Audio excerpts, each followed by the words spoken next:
you talk about the history of video games, there's a couple games that you have to talk about, like Pong and Pac-Man and Super Mario Brothers, that really influenced the entire video game industry. And Xevious is one of those titles. Xevious influenced the vertical shooting game genre more than any other game, and is, in my opinion, one of the best video games ever made. And incredibly challenging, frustrating, and enjoyable all at the same time. This game was released in 1982 and has fortunately seen a comeback on Xbox Live. And I think Xbox Live is tremendous, and the Xbox Live Arcade, bringing back the old school games from the 80s and platformers from the 90s. And I can't say enough good things about Xbox Live. Not only does it bring back these great old school games, but it brings them back in high definition. You can play them through your HDMI cable into an HD TV, and it's just tremendous. Xevious is presented in its original native aspect ratio as you would have played it in the arcade, which is like a television laid on its side. It probably looks very familiar to those of you who have played, and there's so many games in this genre now.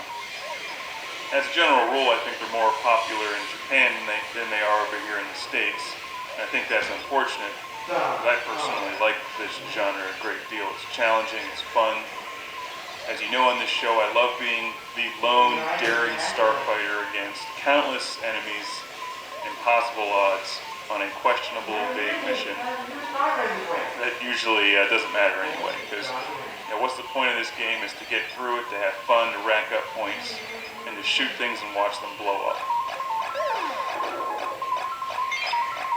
Xevious came out in the arcade in 1982 and has since been seen on game systems like the Atari 7800 and the NES. And in fact, the original Classic Game Room series, we reviewed the Atari 7800 version and a version for the PlayStation, which they remade. As you can see from the screen, you have two different weapon options. And that's one of the things that makes Xevious unique. But for starters here, you have your lasers, your twin cannons, I think they're lasers, maybe they call them something else, and your bombs. So you have to shoot your enemies in the air, and also bomb the enemies on the ground. And they're all shooting at you from different directions, and it's very challenging.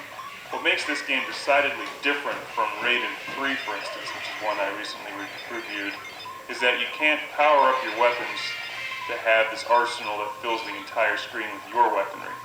You're basically limited to the two weapons that you start with.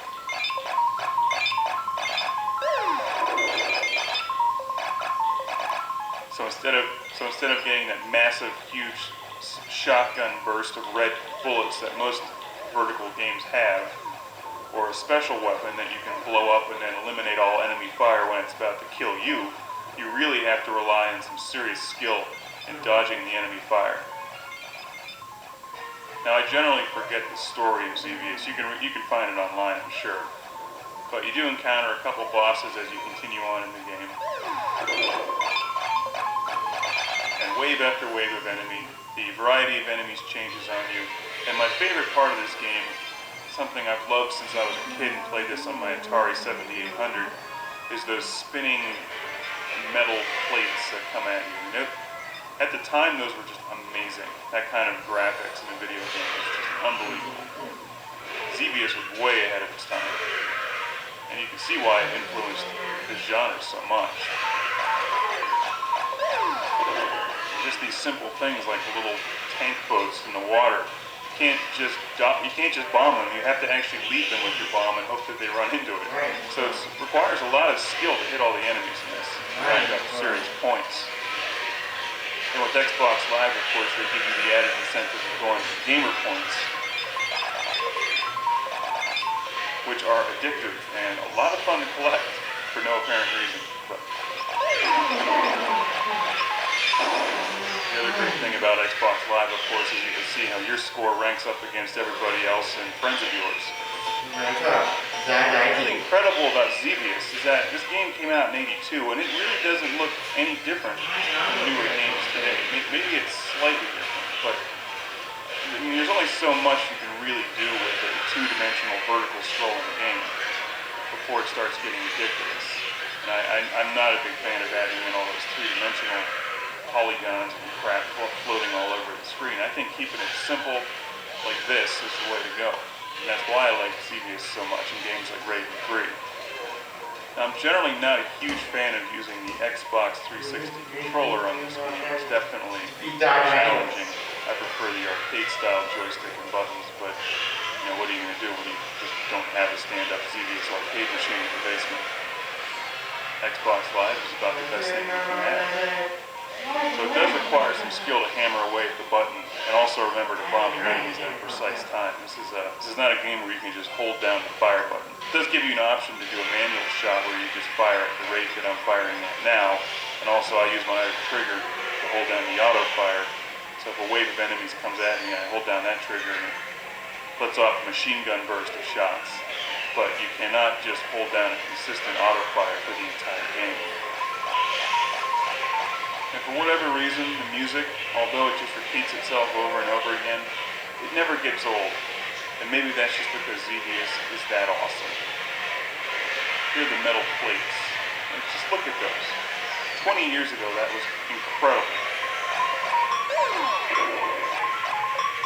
They're tough too. You have to dodge those things. You can't blow them up, so you have to dodge them.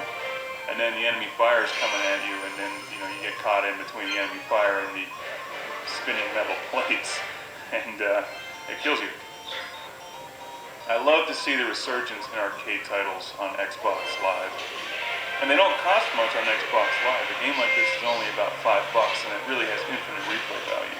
Even if you went out to find this for your Atari 7800 or NES, it would still cost you at least $5 or $6 when you add in shipping cost. You'd probably end up finding it on eBay, for instance. But with the Xbox Live, you just download it and it's no problem. Now, I'm by no means the greatest Xevious player in the world. In fact, I'd like to get a lot better at this game because it really is one of my favorite games and always has been. Just need to find the time to sit down and get back into it. One of my favorite game systems is the Atari 7800, and that's one that I grew up with and had when I was a kid. And Xevious was up there with Robotron 2084 as my favorite game on the Atari 7800. And I played it for hours and hours and hours and hours. And I'm glad to see that there's still a lot of interest in Xevious today. If you like this genre, you've never played Xevious before, you owe it to yourself to pick this game up on Xbox Live or the 7800 or the NES, and you've got to play Xevious. If you're really hardcore, you can go out and buy a real stand-up coin-op Xevious machine like they would have had it in the arcades in the 80s, and you can put that in your living room, in your house. And your wife can come home and be like, "Where's all the furniture?" And you're like, "Well, I put it outside because we got a Xevious machine." And she may start to get red and get mad at you. Why do you need furniture when you have a Xevious machine? The whole point is to stand there and play Xevious. I mean, it's only common sense.